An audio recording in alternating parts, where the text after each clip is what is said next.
Dominium Mundi, del Génesis al Gobierno Mundial, de Samuel Cruz, una monumental obra en la que se devela que el proyecto político del gobierno mundial se remonta a épocas tan antiguas como el propio Génesis, el Templo de Salomón, Alejandro Magno y el Imperio Romano, historias que tienen en común su temprano interés por el control del dinero, de las armas y de la narrativa, las herramientas predilectas de las élites dominadoras para moldear a las masas y llevarlas a aceptar una autoridad mundial.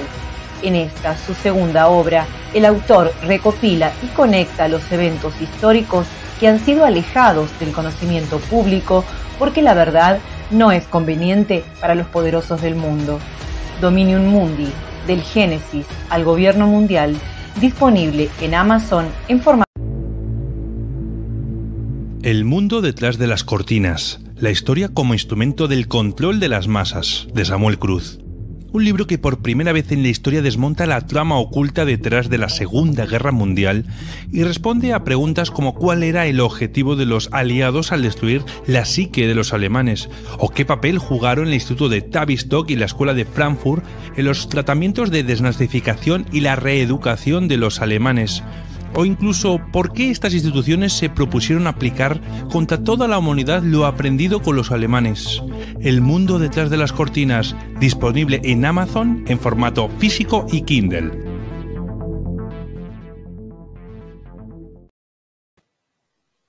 Muy buenas a todos, bienvenidos a Revisionismo y Geopolítica en esta transmisión de miércoles y en la cual, por cierto, me encuentro muy contento de tener a un gran invitado, a un amigo, a un camarada, que es Carlos. ¿Cómo estás, Carlos? Muy buenas noches, Samuel. Pues todo un placer volver aquí a tu programa. La verdad que estás haciendo una labor impresionante con todos los programas que haces y bueno, y después también las clases que das y demás. Y para mí un honor, desde luego, estar aquí contigo. El honor de verdad que es mío y la verdad que me siento bien emocionado desde ya días que habíamos platicado, luego ahora cuando estuvimos afinando un poquito de detalles del tema y la gente, yo creo que si alcanzaron a ver, y si no, se los muestro, ¿no? Con toda franqueza, notará o bueno, la muestra de que estuvimos hablando muchísimo fuera eh, de grabación, obviamente por la mañana, le había puesto yo un nombre que es este que estamos viendo acá, ¿no? Así se iba a llamar la transmisión Los Poderosos del Mundo. Luego la cambié porque en realidad el tema daba para titularlo de otra forma y yo creo que es más adecuado como lo estamos llamando ahorita, Carlos, a reserva de lo que tú pienses. No sé si el nombre te pareció correcto. La verdad que lo veo muchísimo mejor en este nombre, sí, porque Los Poderosos del Mundo parece que es algo actual. Esto es la raíz del mal, lo que vamos a hablar hoy más que nada, es la raíz del mal, ¿no? Exacto.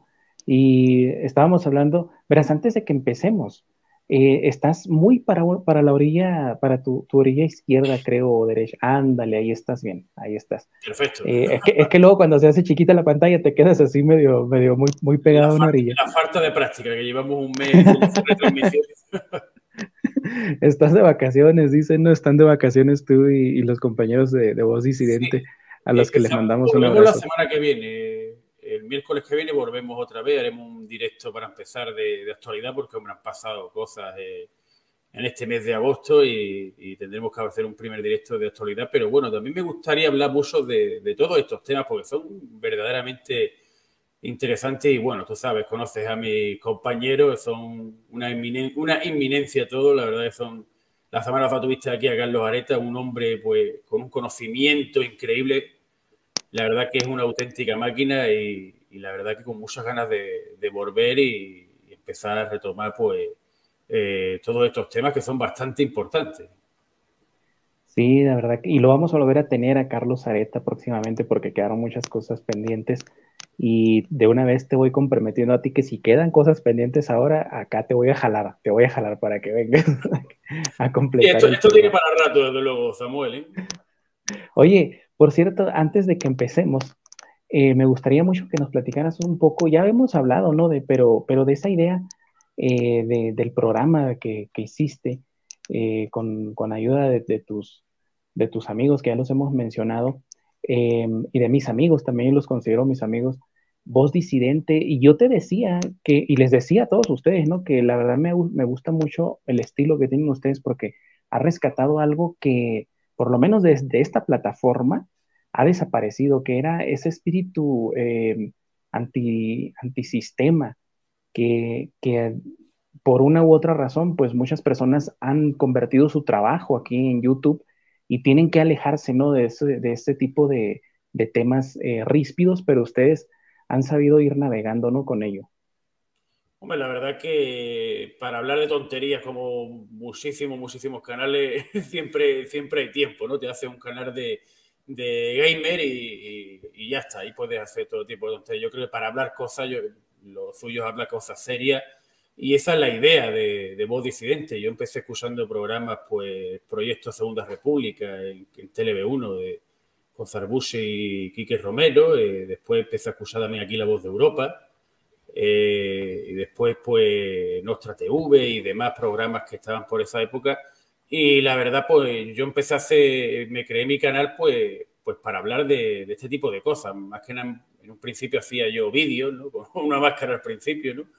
Después pues me la fui quitando y bueno, No, empecé... no eras el de la máscara de la ranita, ¿verdad? No, yo tenía una máscara de estas de Anonymous, ¿no?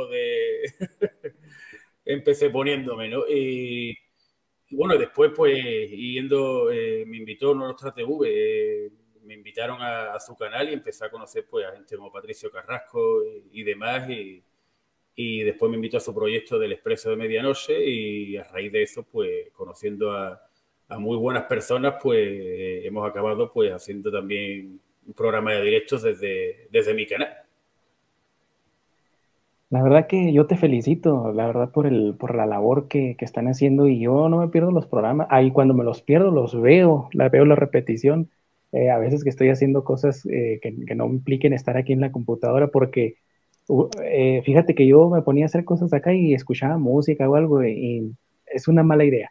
Es mejor escuchar bien los audios porque luego te dispersas mucho, pero...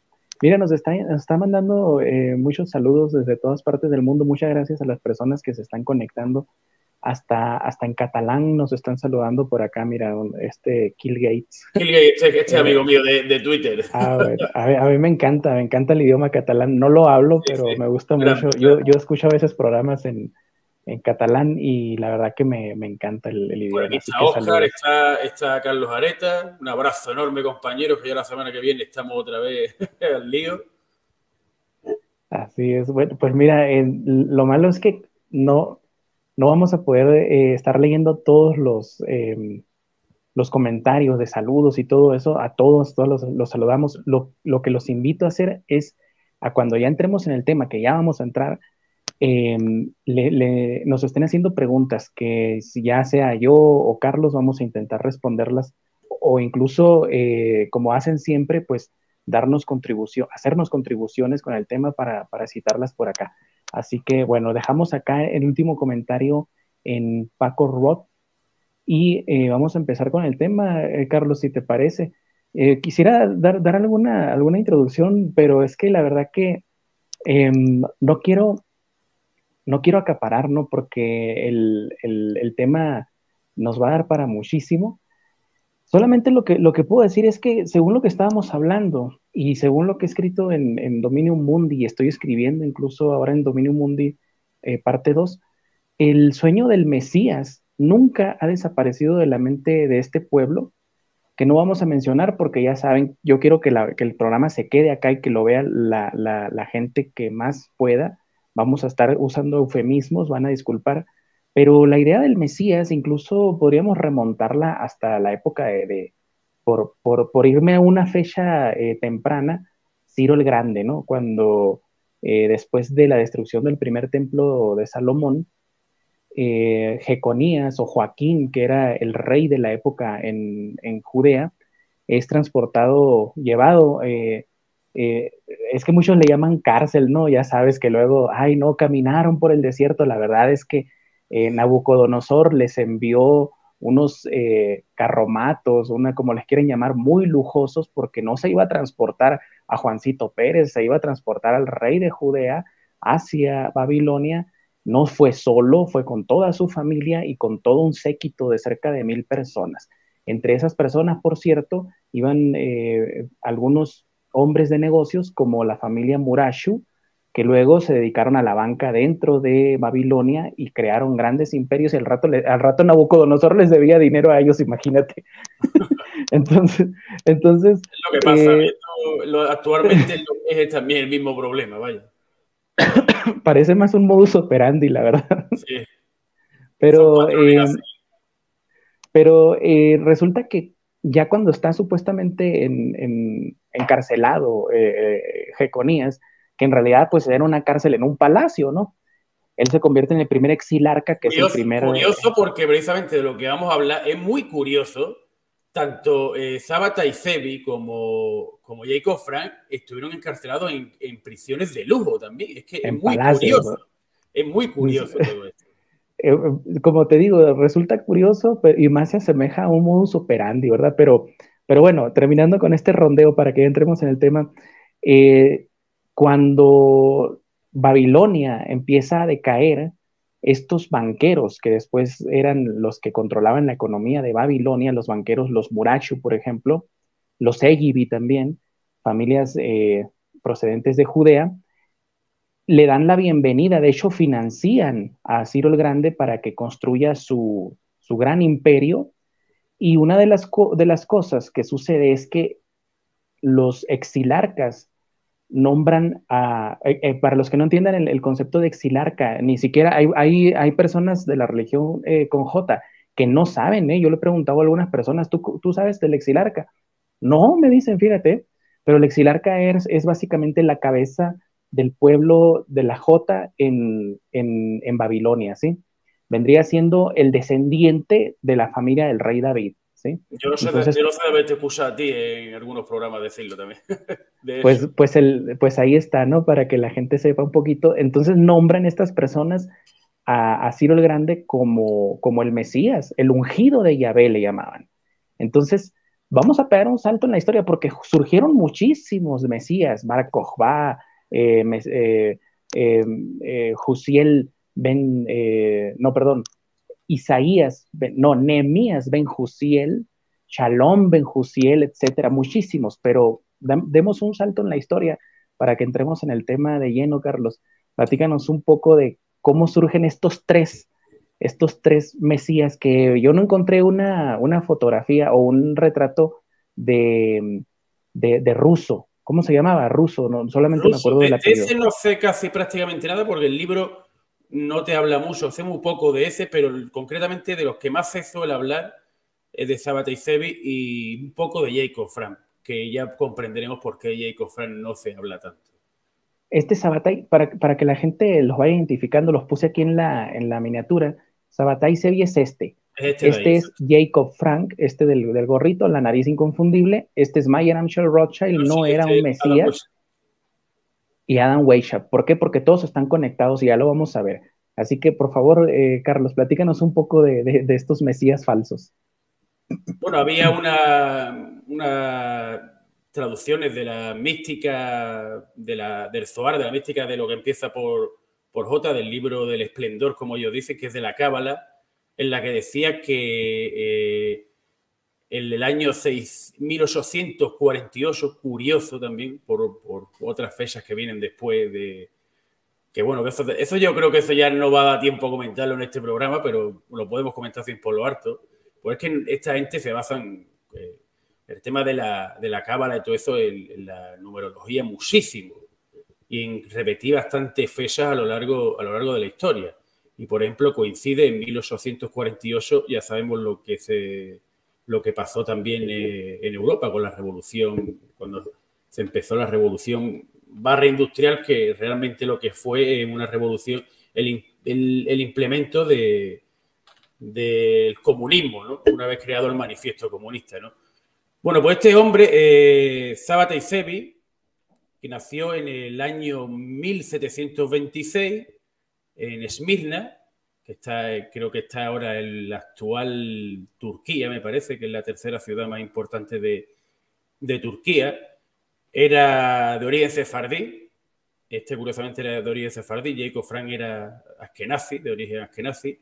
Y bueno, este hombre pues nació en sábado, día sagrado como sabemos, y de esta religión, y le pusieron Sabbatai, que es el nombre que le suelen poner a cuando nacen niños en sábado, ¿no?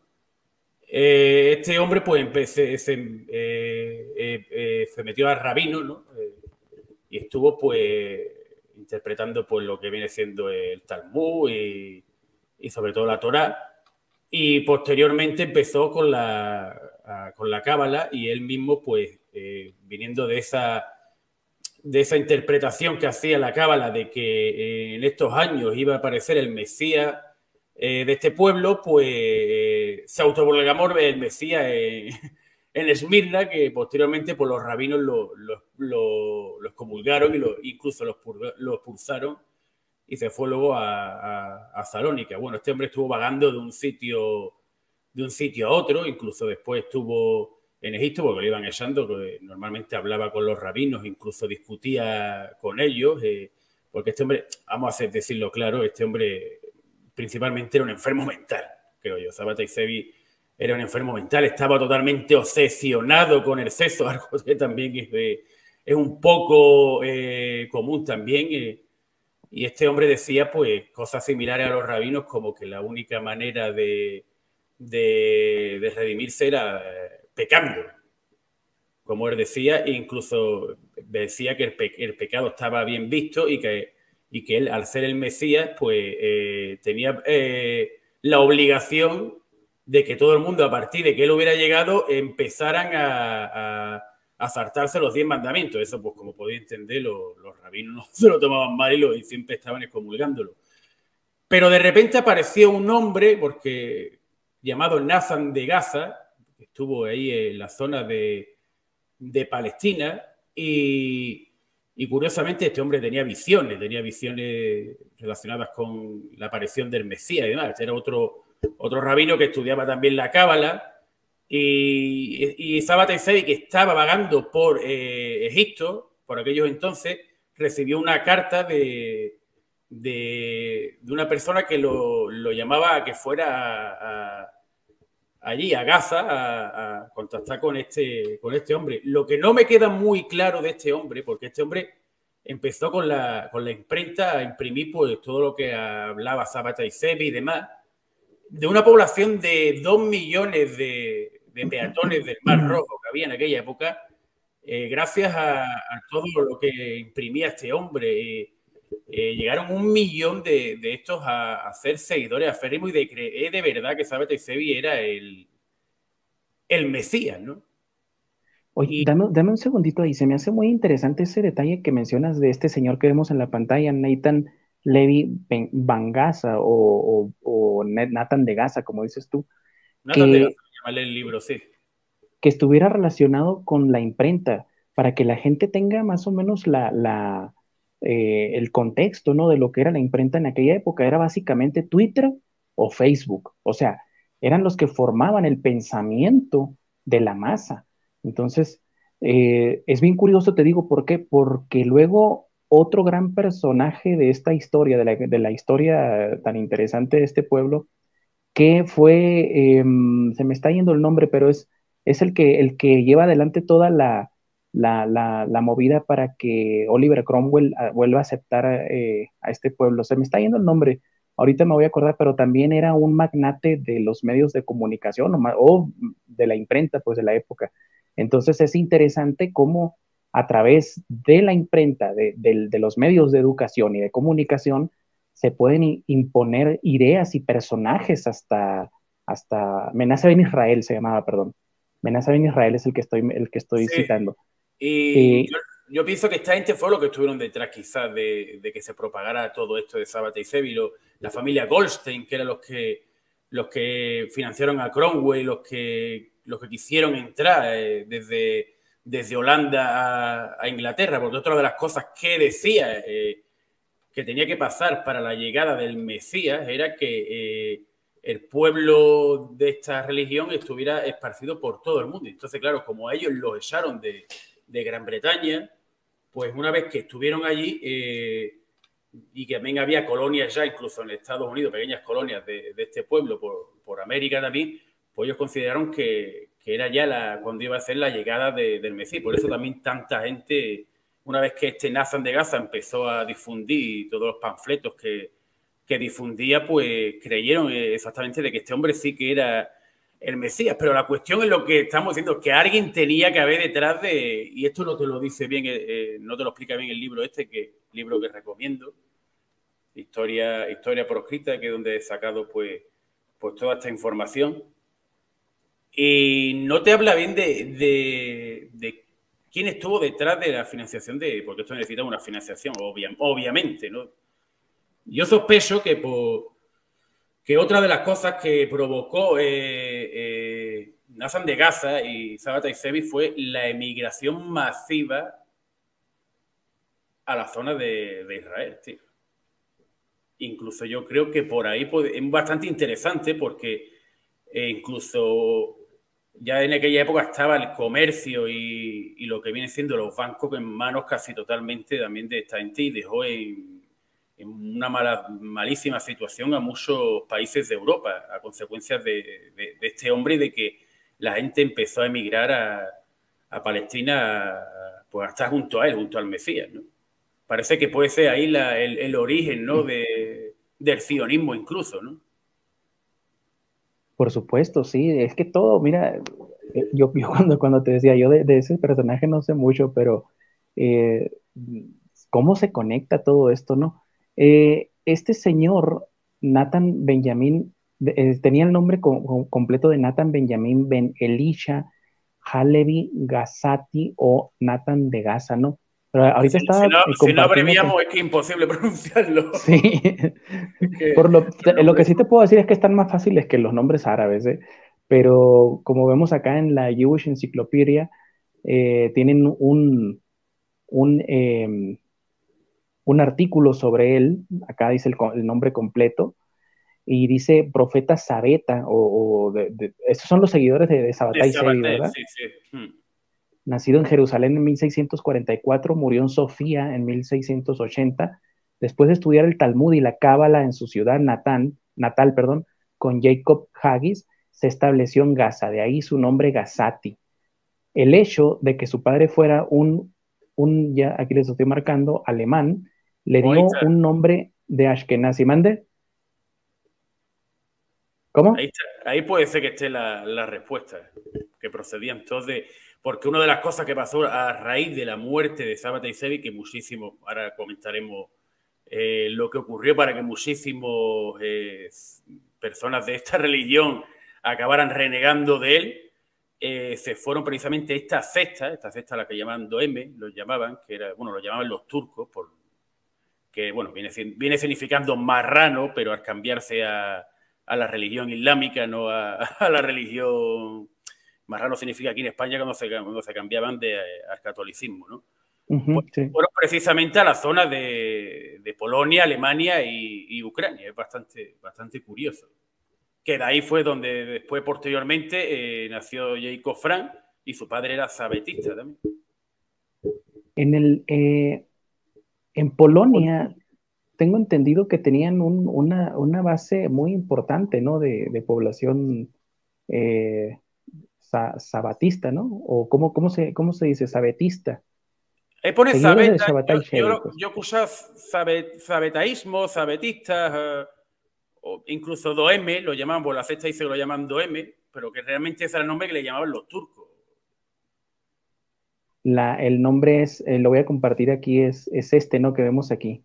Don Me. Sí, Don Me, exactamente. Hay de hecho, una logia en Italia que se llama de esta forma, una logia, no, perdón, en Italia no, no me acuerdo en qué parte de Europa, pero hay una logia masónica que tiene este nombre, Don Me. Imagínate. ¿A qué niveles llega de de Sí, pues acaparación, ¿no? la cuestión De es esa, es muchos... que este hombre, que vuelvo a repetir, este hombre era un enfermo mental, prácticamente. El otro era un hombre malvado, pero este tampoco sería bueno, supongo, pero era un enfermo mental porque que está loco para directamente coger desde Palestina, irse a la capital del Imperio Otomano a exigirle al sultán que le diera el imperio, que fue lo que hizo este señor Sabata Sevi, y directamente el sultán le dio dos opciones, o te conviertes al Islam o te pasamos por la espada. Pero Y a ver, la sorpresa estuvo ahí. antes de eso, me estabas diciendo que Shabbatai Shevi veía en el pecado la salvación. La Entonces, salvación. lo que según me estabas diciendo era que él promovía las orgías. Era un enfermo sexual, ¿no? Sí, no quería decirlo por si te fueran a... porque también se censuran con estas cosas, pero sí, promovía la orgía, el incesto y muchísimas otras aberraciones sexuales. Se casó con una prostituta también, porque es que dice que se le había dicho también Dios que tenía que casarse con una prostituta, y de hecho, incluso la prostituta decía, la prostituta no recuerdo, creo que se llama Sara se llamaba, Sara, sí. dice que la prostituta incluso soñó también que se casaba con el Mesías de este pueblo, y bueno, pues por arte de magia, Sabata Sevi le devolvió la virginidad a esta prostituta. Es que la historia, la de este hombre, la del otro es muy siniestra, pero la de este hombre es hasta de risa realmente, la de Sabata Sevi, porque ya te digo que este hombre era un tarado, era un auténtico enfermo, un enfermo mental, y que la mitad de la población mundial, por ese afán de que tenían de que viniera el Mesías, y bueno, también por los escritos de Nathan de Gaza, vuelvo a repetir, lo creyeron. Y bueno, este hombre pues acabó viajando, como he dicho, a Constantinopla a pedirle al sultán Mehmed IV que le diera el poder del califato, no era del imperio, ¿no? Del imperio otomano, califato era anterior. Y bueno, este hombre le dio las dos opciones: o te pasamos por la espada o te conviertes al Islam. ¿Y cuál fue la decepción para la mitad de estos seguidores que tenía de la población mundial de esta religión? Pues que acabó convirtiéndose al Islam. Porque le ofrece, ¿no? Me estabas diciendo que le ofrece la opción de convertirse, o que, bueno, yo por ahí he leído que le dijo, te voy a lanzar no sé cuántas flechas, y si eres el Mesías, pues no te va a pasar nada. Y de pronto le dijo, oh, Alá me tocó y creo que me voy a cambiar de religión.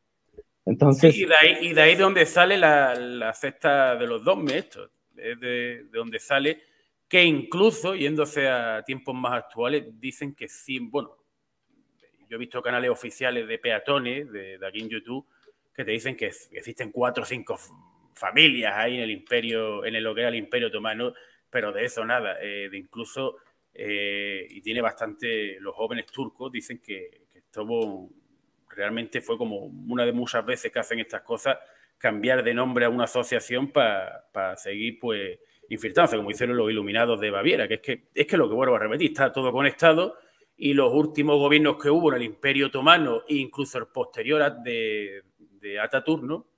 Dicen que este hombre, bueno, dicen no, pertenecía a los jóvenes turcos, y dicen que los jóvenes turcos eran doemes de esto, que realmente eran conversos de esta religión. Y tiene muchas explicaciones, porque si realmente te fijas en lo que se convirtió la Turquía actual, que entre otras cosas cambió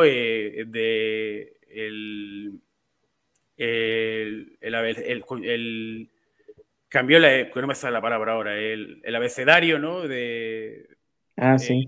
Árabe al convencional que tenemos aquí en Occidente, se convirtió en un estado laico y demás, pues tiene parte de interesante. Y bueno, y también pues las conexiones que tiene la actual Turquía con ese estado de ahí de Oriente Medio, incluso el mismo actual Erdogan, incluso. Es bastante interesante.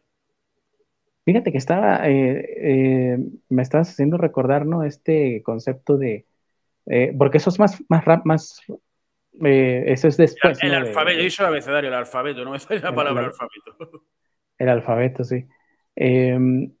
Porque me están haciendo recordar el concepto este de, bueno, ya que nos vamos a meter en otra cosa, no quiero desviar mucho el tema, pero es cierto que el kemalismo empieza a acercar mucho a Turquía hacia Europa, y a la vez lo aleja de Oriente y pasa a ser lo que Samuel Huntington llama un estado desgarrado, ¿no? Que es un estado que no tiene identidad, que está navegando entre dos mundos, entre dos civilizaciones. En este caso, podríamos decir que Turquía pasa a ser demasiado europea como para ser líder de Oriente y demasiado oriental como para ser parte de Europa. Por eso hoy en día es parte de la OTAN, pero no parte de la Unión Europea. Y de Para hecho, mis ahí empezó a resquebrajarse Turquía a raíz de esa deriva, cuando empezó a perder los Balcanes y toda la zona de la Europa oriental, de eso.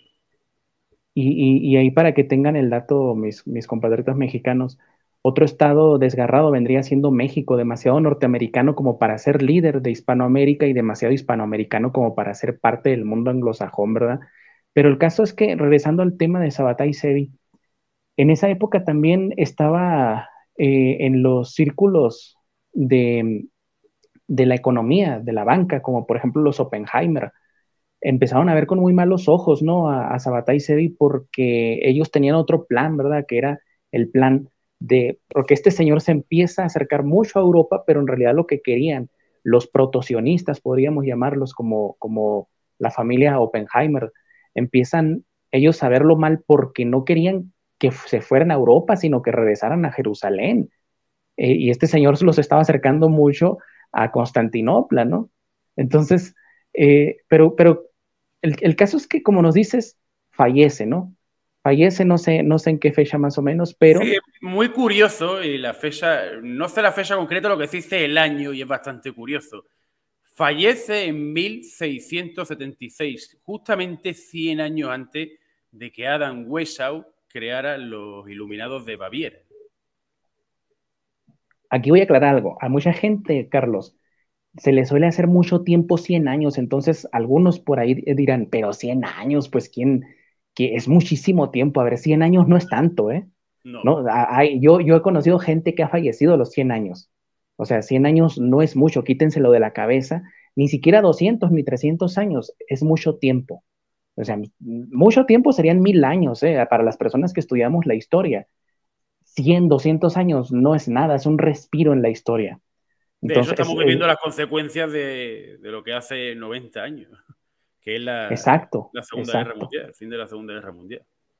exacto. Entonces, cuando Carlos dice, por ejemplo, que es muy curioso que exactamente 100 años antes, perdón, 100 años después se forma los Iluminados de Bavaria o los Illuminati, ténganlo, de verdad, ténganlo en reserva, porque no es un tema como que, se está pasando mucho tiempo, a la gente se le olvida. A la gente común, a la masa sucia, sí se le olvida. Es más, se le olvidan cosas del lunes al viernes. Ya no se acuerdan que los políticos no les van a resolver los problemas. Ahí están yendo a votar como tontos, ¿no?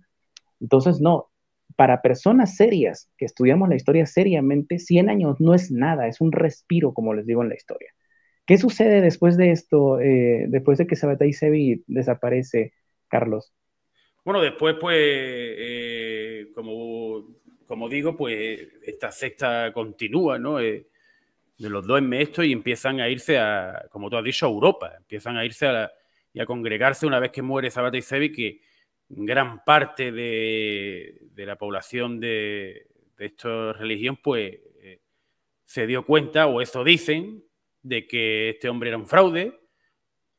Y otra parte, pues siguió siendo seguidor de este hombre. Incluso empezaron a ver, como había hecho él, un motivo de, a ver, ya sabemos que el marranismo se lleva llevando de toda la vida, pero parece que dejó de ser algo mal visto, ¿no? en la sociedad de esta gente a consecuencia de que, bueno, la ha hecho el Mesías, porque Nathan de Gaza, también otra de las cosas que hizo, es que precisamente después de lo que había hecho, ¿no? De que se había convertido al Islam, la excusa que puso Nathan de Gaza era que simplemente lo había hecho para salvar a su pueblo, nada más, ¿no?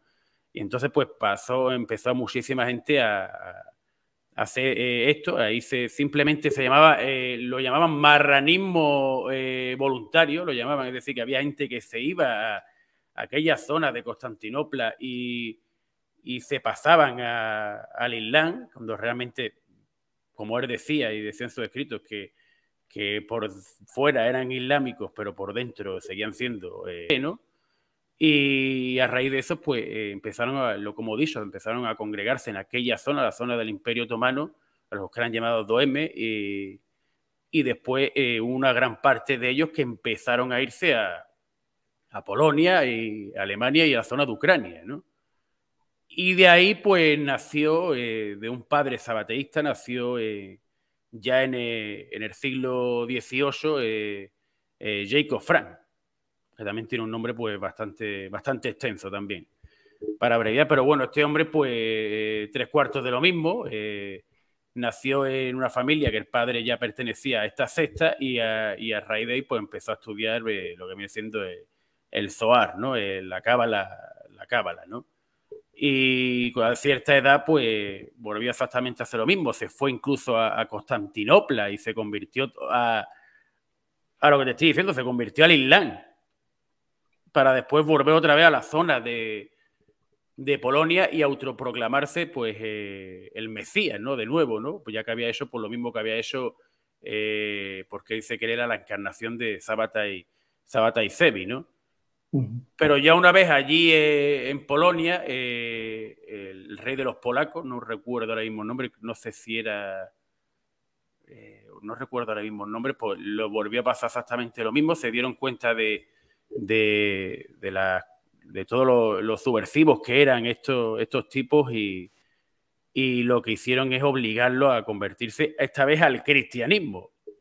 Y entonces este señor, pues, se convirtió al cristianismo en la catedral de Varsovia. Lo convirtieron junto a un montón de sus seguidores. Lo encarcelaron en una cárcel de lujo, como ya hemos hablado posteriormente, porque seguían teniendo noticias de que eran bastante subversivos, ¿no? Y bueno, este hombre era el otro era un tarado, este también era un auténtico tarado. Este hombre decía, ya hablaba del pecado como algo sagrado, incluso. Este hombre, y te lo cuenta este libro que estoy diciendo, no solamente ya era temas de orgías y este tipo de cosas, hacía crímenes de sangre también. Este hombre era un hombre, vamos, este libro la autora, basado en otros autores que han hablado sobre este hombre, dicen que era un hombre bastante oscuro. Una personalidad siniestra totalmente. Y bueno, este hombre, pues, lo que hemos dicho, veía el pecado como algo, no solo como la salvación, como algo sagrado ya de por sí. Y tuvo grandes enfrentamientos también con los ortodoxos de la fe de los peatones, ¿no? Tuvo enfrentamientos tales que incluso llegó a denunciar, una vez que se convirtió al catolicismo, llegó a denunciar a la Iglesia Católica de que de estos ortodoxos de esa religión cometían crímenes rituales de sangre e incluso mataron a bastantes rabinos a consecuencia de las denuncias de este señor, ¿no? Cuando realmente, yo no sé si los otros lo hacían, pero este sí que lo hacía ese tipo de rituales de sangre y todo tipo de aberraciones habidas y por haber. Ahí pues se puede ver incluso, porque después, como vamos a ver, este hombre fue la fe de este hombre, ya que este hombre operaba por la zona de cerca de unos 300 kilómetros de Frankfurt, se hizo amigo de Mayer Angel Rothschild, de Adam Weishaupt, y podemos ver que la ideología actual de la élite que tenemos es precisamente lo que pregonaba este señor, ¿no? Lo que pregonaba este señor, como podemos ver. Carlos, hay una, dentro del material que me enviaste para ponerme más o menos al día, había una cuestión curiosa, ¿no? Que cada uno que se venía dando como a sí mismo el mote de reencarnación o de Mesías, porque primero viene Sabbatai Zevi, que dice que el pecado era bueno, ¿no? El pecado era bueno, Luego sí. viene Jacob, no, perdón, Jacob no, se Rousseau, llama, sí, Russo, que se llamaba Baruch Russo, que no tenemos imagen de él, pero él muy poca decía, información. De este hay muy poca información de sí, este señor. y él decía que el pecado no solo era bueno, sino que era obligatorio. Obligatorio. Y luego viene este señor Frank, Jacob Frank, y él dice, no es solo bueno ni es obligatorio para la salvación, sino que es como santificado, como que es algo ya, una orden divina, ¿no? O sea, todos se iban, en su locura, se iban superando a sí mismos, Superando, ¿verdad? sí, porque este hombre llegó a decir que como no podemos hacer que todo el mundo sea, pues, entre comillas, bueno, que lleve a rajatabla los 10 mandamientos, pero lo que sí podemos hacer es ser todos pecadores. Y esa era una de las Y normas por las como que se tú regían, ¿eh? dices, y como tú dices, esta idea de estos falsos mesías, de que lo malo es lo bueno, como tú dices, es la ideología de los líderes de hoy en día. O sea, imagínate todo, o sea, cómo están llevando a las escuelas cosas malas, haciéndolas pasar por buenas, como que un niño se puede identificar con un delfín o con una niña o un señor de 40 años, de 60, que puede entrar a los baños de las niñas, desvestirse porque él se ve a sí mismo, se autopercibe como una niña de 6 años, etcétera. Parece como que estas personas realmente calaron hondo en la ideología de los líderes de hoy en día y son, como tú dices perfectamente, la viva imagen de lo de hoy, ¿no? Mira, fíjate que estaba viendo mientras vas hablando, me voy buscando algunas cosas y encuentro esto en radiosefarat.com, que es, como ustedes ven, de la Federación de la Comunidad de Comunidades Judías de España, que mencionan esto, ¿no? Judíos polacos con el Svieta Bortebajks, no sé cómo se pronuncia. Mientras leen los libros de Jacob, de la premio Nobel polaca Olga Tor, Tokarczuk, perdón por los nombres también difíciles, y Elisabetta Biorlevics, nos trae la historia del comerciante. O sea, fíjate, siempre comerciante, rabino, líder, astrólogo y profeta y sobre todo falso mesías del siglo XVII, Jacob Frank, o cuyo nombre era Jacob Leibowitz, quien tras huir de Polonia a Turquía se convierte al Islam para crear después un movimiento separado del judaísmo que combinaba algunos aspectos del cristianismo. Un personaje del que Gershom Scholem, que es un erudito súper respetado De ese hombre se basa este libro, todo lo que cuenta sobre Jacob Frank, este libro. de, de verdad, si quieren aprender historia hebrea, lean a Gershom Scholem, de verdad que es una eminencia. Ya te Yo, digo, estamos en se basa de- hay muchas personas, fíjate, Carlos, que me han dicho, no, ¿por qué te basas en fuentes de esas personas? Porque son las mejores fuentes, así de sencillo, ¿sí? Porque no puedes estar rascando desde afuera cuando hay personas que desde dentro te dan información que otras personas no te podrían dar. Gershon Scholem, yo les recomiendo muchísimo que lo lean. Pero mira, y tiene un audio, no sé si quisieras que lo escucháramos un segundito. Ponlo. A ver.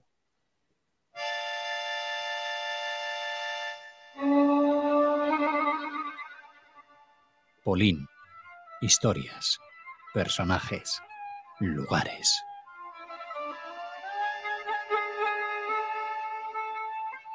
Eso como acabo de, bueno, estoy. Se escucha aburrido, mejor. Dura mucho y no sé lo que le pasa a la voz, tío. Sí, sí, pero véanlo, es más, voy a tomar el link y lo voy a poner en el chat para que la gente lo escuche. Ponlo, sí. Porque algo por ahí, sí, miren, Mira, yo sé que hay personas muy, una muy cosa que yo me he dado fanáticas.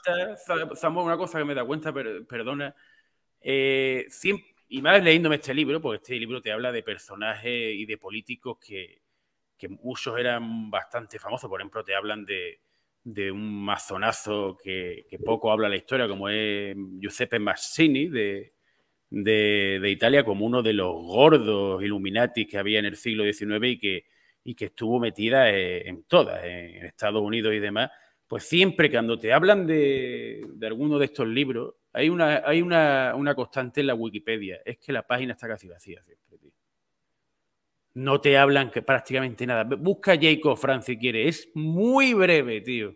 Es totalmente breve. ¿En dónde me dices?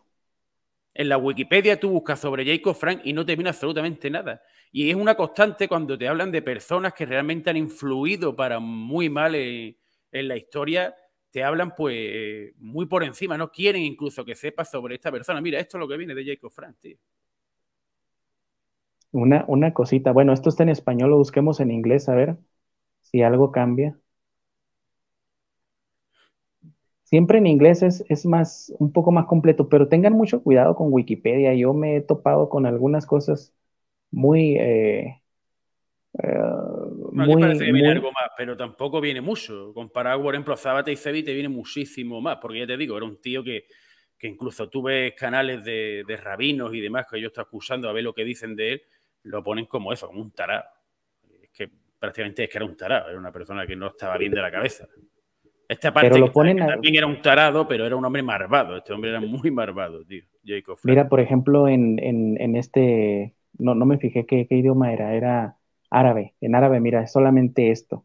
Es curioso porque eh, yo suelo a veces revisar en árabe la Wikipedia, pero es que te digo, unos dicen una cosa y otros otra, y más vale mejor usar lo menos posible Wikipedia, porque es realmente muy engañosa, de verdad. Sí, Yo por totalmente. ahí, Sí.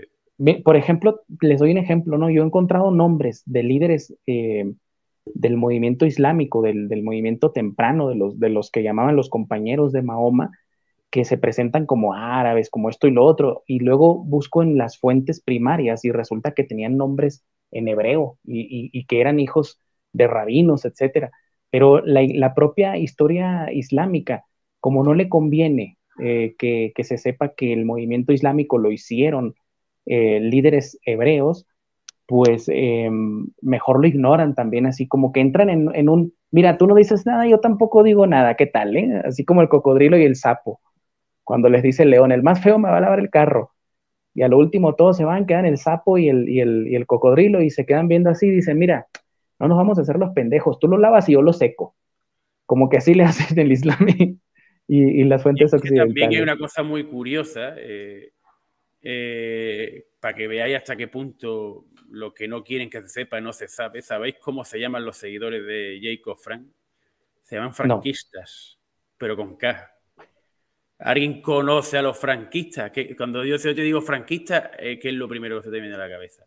El en malvado Franco. Franco de España, ¿no, tío? Pero tú, el franquista con K, que eran los seguidores de Jacob Frank, y que había bastante, de eso no se habla absolutamente nada, ni siquiera lo conocías, precisamente casi nadie lo conoce, para que ustedes vean cómo ocultan la información a lo que a ellos les conviene. Bueno, pues Carlos, este hombre... Sí. vamos a seguir con el tema. ¿Cómo se relaciona Jacob Frank con el movimiento Illuminati?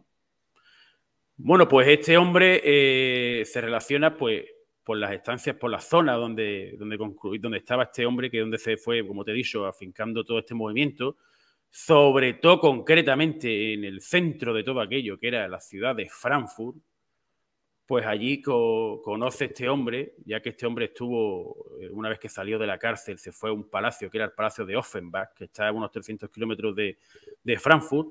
A este hombre también te lo describen como un experto, bueno, eso incluso medios más oficiales lo he escuchado yo, como un experto en inteligencia, puedes imaginarte, ¿no?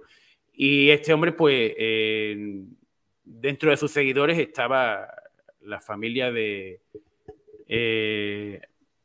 Ansel Rothschild, bueno, Ansel Bauer eran en un principio, después se cambiaron el nombre, eran seguidores de Zabata y Zebi y de este señor. Es decir, que la misma familia más poderosa de financieros tiene entre su ideología, su forma de pensar, como estamos diciendo, eran franquistas, eran franquistas de esto. Y como ya sabemos, toda la telaraña que empezaron a construir estos financieros, mandando a su hijo a un lugar y a otros, pues a raíz de todo eso, no muy lejos, pues esta familia Rothschild conoció a Adam Weishaupt, que por cierto creó los Illuminati en el año 1776, y a raíz de eso, supuestamente Ansel Rothschild le presentó a Jacob Frank, y ahí fue donde empezaron a crear toda esta maraña de cosas. La figura de Adam Weishaupt era otro tipo bastante siniestro. La verdad, oficialmente era un converso también. Decían que era jesuita, que creo que de ahí de donde viene muchísimo toda esta conspiración de jesuitas, pero no, señores. Realmente este hombre era de esa religión, de la que no se puede hablar. Y bueno, los Iluminados de Baviera, después de que se infiltraran las intenciones que tenían para el mundo, que era pues prácticamente el dominio global y hacerse pues con todos los recursos y con todos los gobiernos del mundo, pues se disuelve, pero realmente no se disuelve. Como siempre hacen esta gente, pues le cambian el nombre a distintas ramas. Estos tipos los que estuvieron en el círculo de los Iluminados de Baviera, se empiezan a ir muchos a infiltrarse en otros gobiernos. De esos muchos incluso se fueron a Estados Unidos a raíz de que se disolviera la orden. Otros muchos se van a Francia, entre ellos uno de los que visitaba habitualmente y que era amigo de Adam Weishaupt es Maximilien Robespierre. Creo que os sonará a todos, que por cierto también era de esta religión de la que no se puede nombrar, entre otros como Marat. Magas, ¿no? Marrano le debían. Bueno, vamos a conectar unos. Sí, era un marrano porque vivía en las cloacas prácticamente de París, Marat, que también. Y murió con un marrano como se lo merecían todos los revolucionarios ese se lo merecía como lo mataron. De la Revolución Francesa, todos. Justicia poética, desde luego. Sí. Vamos a conectar algunos puntos. Jacob Frank se muda a Frankfurt, ¿no? Exacto. No, estaba en el Palacio de Offenbach, que se lo donaron precisamente por este hombre. Ya te digo, también te dicen que se convirtió en un hombre millonario, en fuentes ya menos oficiales. No te dicen por cómo se convirtió en un hombre millonario. Obviamente estaba Ansel Rothschild y su familia detrás de él. Y se va, un noble le cede el Palacio de Offenbach, que está a 300 kilómetros. No fue Wilhelm IX. Sí. Ahí vamos a conectar los puntos. Ahí vamos a conectar los puntos. Era otro iluminado, precisamente. Se convirtió en otro iluminado. Ahí vamos a conectar esos puntos. Wilhelm IX o Guillermo IX de Hesse era el príncipe de Hesse y era el hombre para la época más rico del mundo. Vendría siendo el Bill Gates de la época, sí, o el Klaus Schwab o el que quieran.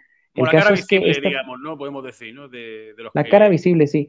Este señor se dedicaba a rentar a los hessianos, que eran ejércitos mercenarios, así como hoy lo hace el Wagner, como lo hace Patriot, como lo hace Blackwater, etcétera. Y su socio principal se llamaba Mayer Amschel Rothschild. Estos señores entonces se conectan, o Jacob Frank se conecta con ellos dos, le donan ese palacio y empiezan a trabajar en las protoideas podríamos llamar en el proto-iluminismo. Porque curiosamente, cerca de donde vivía, creo, Jacob Frank, daba clases en una escuela jesuita, este señor que estamos viendo en la pantalla, Adam Weishaupt. Entonces, fíjense cómo se conecta todo. Incluso aquí podríamos ir, Carlos, nomás que no me quiero desviar mucho del tema, porque cuando me decías de los crímenes rituales y todo esto, me acordé mucho del antepasado de la familia Warburg, porque la familia Warburg no se apellida Warburg. En realidad, cuando vivían en Venecia, sus antepasados se habían adjudicado el apellido del banco, así, del banco. Y estas personas salen huyendo de Venecia también por estafa, porque este señor, no me acuerdo cómo se llama, pero le decían el judío con barba, vendía oro supuestamente. Fíjate lo que hacía, lo de la Reserva Federal, decía, ¿sabes qué? Digamos que yo te fuera a vender, Carlos, te vendo estas placas estas barras de oro, pero no las cheques porque si las haces un agujero van a perder valor. Y resulta que eran material bañado nada más. Era una estafa, este banco se hizo súper millonario, este señor, ahorita voy a buscar el nombre, y luego se mudan, salen por piernas, salen de Venecia, llegan a la ciudad de Warburg en Alemania, se asientan ahí y toman ese apellido. Entonces, fíjate cómo todos absolutamente han sido estafadores y Todos, hoy en día son los dueños del mundo.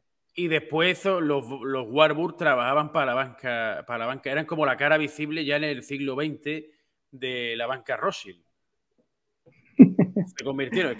Es que para que tú veas, una vez que esta gente ya se hicieron, eso podemos ya extendernos un poquito ya hacia adelante, una vez que, pues tú te das cuenta, en el siglo XIX eran caras visibles todos los Rothschild, sobre todo los hijos de Ansel Rothschild, pero ya una vez que llega el siglo XX van haciendo lo que vemos hoy en día, ¿no? Está Soros, está Larry Fink, está Klaus Schwab y demás, Bill Gates, y ya en el siglo XX empezaron a poner a Bernard Baruch, empezaron a poner a este señor, a Paul Warburg, a Jacob Schiff y demás, como las caras un poco más visibles. De hecho, Jacob Schiff pertenecía también tanto a la banca de Rockefeller y trabajaba para la banca de Rockefeller y Rothschild, y fue el que financió la Revolución Rusa. Hay muchísimas pruebas de eso. Y a otra figura muy siniestra, que eso ya da para otro programa, que es León Trotsky, del que podemos hablar también bastante. Una persona muy siniestra también.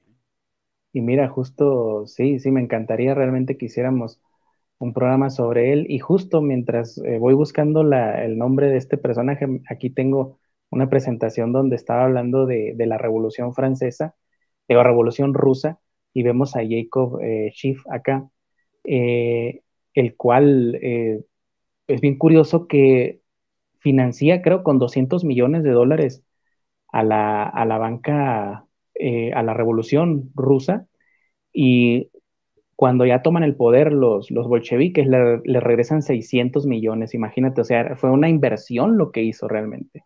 Claro, y además que todo lo que supuestamente decían los bolcheviques que expropiaban, no lo expropiaban. Todo el oro y demás se lo daban a estos banqueros, mediante sobre todo la banca, creo que era de estos señores no sé, estoy seguro ahora si era de Jacob Schiff o incluso Paul Warburg, que lo tenían establecida, creo que era en Estocolmo. En Suecia le enviaban todo el oro a los financiadores. Realmente la Revolución Rusa fue una estafa y fue pues quedarse pues simplemente con algo que no pudieran meterle mano desde nunca, que se la tenían jurada al imperio de los zares. Y fíjate, es que me haces acordar de muchas cosas, Carlos. Justo estoy escribiendo ahora la segunda parte de Dominium Mundi, y como les decía, una cuestión que sucede con el Islam es que fue creado, yo sé, están saliendo muchas preguntas ahí, Islam y el catolicismo vienen de los JS, cosas así, o sea, están saliendo muchos comentarios, y es cierto, alguien puso por ahí que hay 80 personas, yo creo que es la vez que más gente hemos tenido, muchas gracias, y esto se debe al tema del que nos está hablando Carlos. Al tema y a la difusión. A la difusión le hemos dado difusión por varios canales también. Sí. Pues te lo agradezco muchísimo, mira, se nota.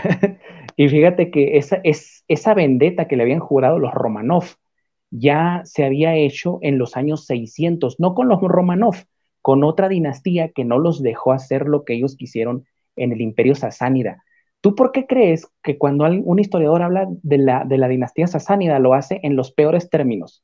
Porque los sasánidas le pusieron un parate a estas personas.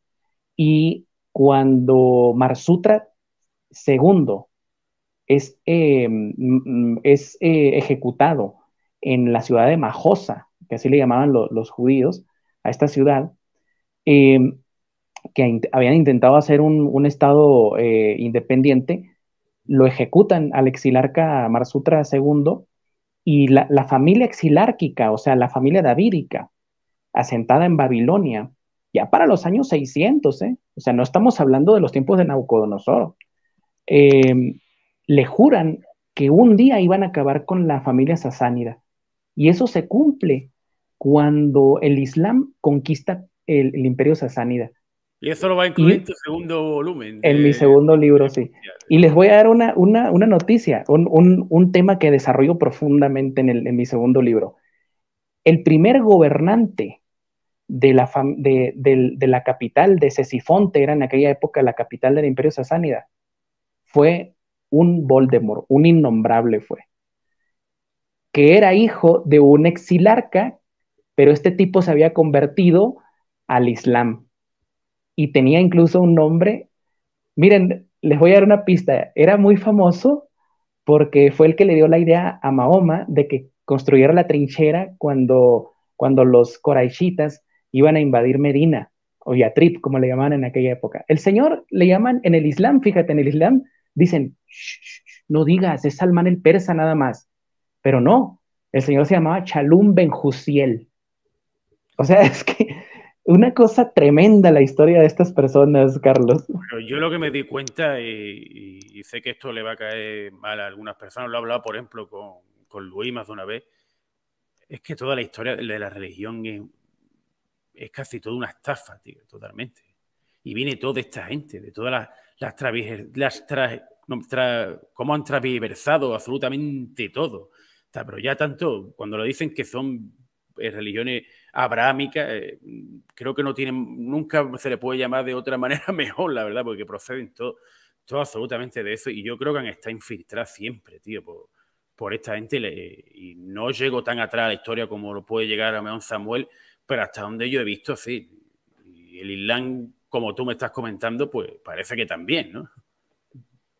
Por supuesto, mira, por ejemplo, aquí Brian López dice, perdón, pero creo que para hablar de las raíces del mal deberíamos remontarnos muchos siglos atrás hasta la Europa precristiana. Por supuesto, Brian, eso es algo que todos tenemos. Eso es lo que estamos diciendo.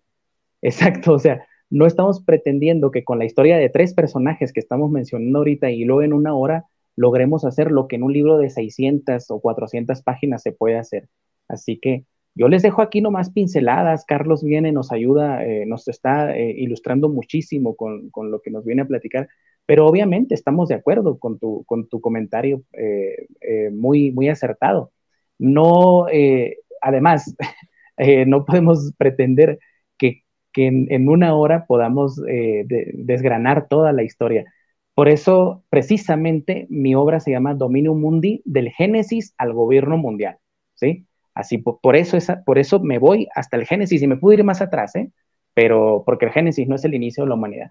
Pero estoy totalmente de acuerdo con tu comentario y creo que hablo por ti también, Carlos.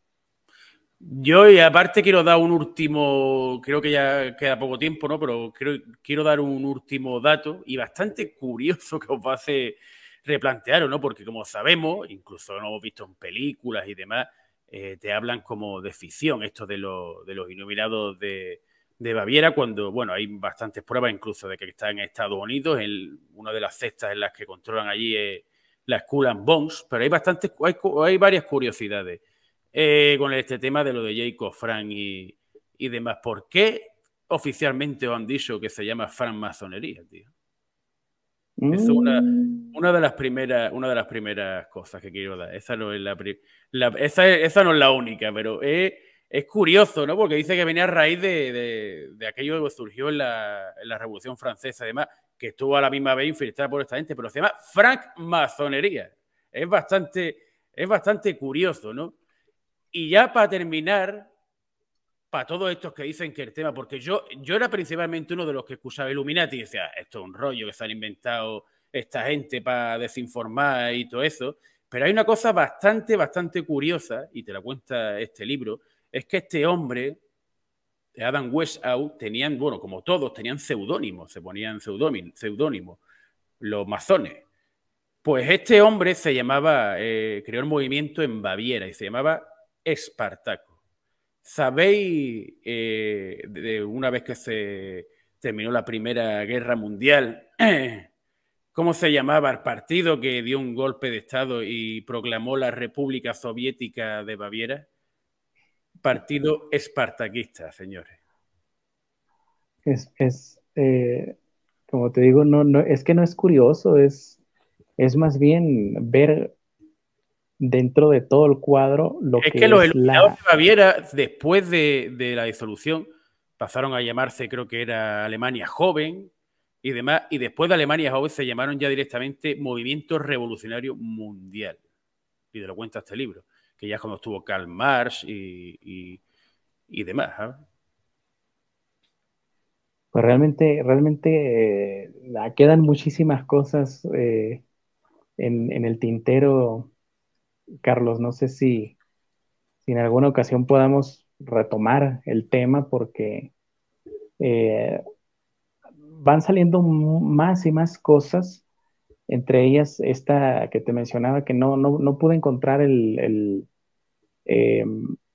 nombre de esta persona, del antepasado de los Warburg, pero pues no sé si pudiéramos continuarlo en otra ocasión. Con mucho gusto yo te Pues la verdad que yo encantado, Samuel, porque me fascinan estos temas. Igual que a ti, a mí me fascinan estos temas de toda la vida y la verdad que encantadísimo. Podemos sacar bastantes programas.